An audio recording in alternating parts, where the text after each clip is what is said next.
பொய் சொன்னாலும் பொருந்த சொல்லணும் ஊரில் ஒரு பழமொழி இருக்கு. இந்த பழமொழிக்கு பொருத்தமான ஆள் யாருன்னு பார்த்தா நம்ம முதல்வர் ஸ்டாலின் தான். என்ன விஷயம் தெரிஞ்சிருக்கு முன்னாடி தமிழ் ஜனம் சேனல் ஃபாலோ பண்ணிக்கங்க. மார்ச் 1ஆம் தேதி நம்ம முதல்வரோட பிறந்த நாள். அன்னைக்கு அவருடைய பெருமையை பேசணுங்கிறதுக்காக கிட்டத்தட்ட 10 மாசத்துக்கு முன்னாடி ஆரம்பிச்ச ஒரு சேனல் ஒரே தலைவன்கிற ஒரு யூடியூப் சேனல். அதுல கிட்டத்தட்ட 1 மில்லியன் சப்ஸ்கிரைபர்ஸ். 1 கோடி நீ பார்த்த. ஆமாப்பா 1 கோடி. நான் கூட தலைவருக்கு இவ்வளோ ஃபாலோவர்ஸான்னு சொல்லி உள்ளே போய் செக் பண்ணி பார்க்கும்போது எல்லா வீடியோவும் 30 மில்லியன் 24 மில்லியன். இப்போ அவருடைய பிறந்தநாளுக்கு வெளியிட்ட டாக்குமெண்ட்ரி 12 மில்லியன் வியூஸ்.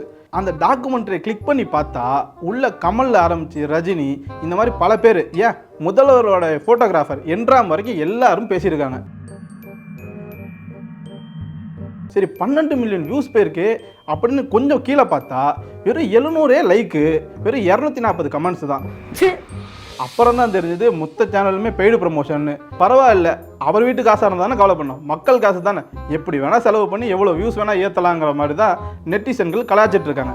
இதை பற்றி உங்கள் கருத்து என்னங்கிறத கீழே கமெண்ட்ஸில் சொல்லிவிடுங்க.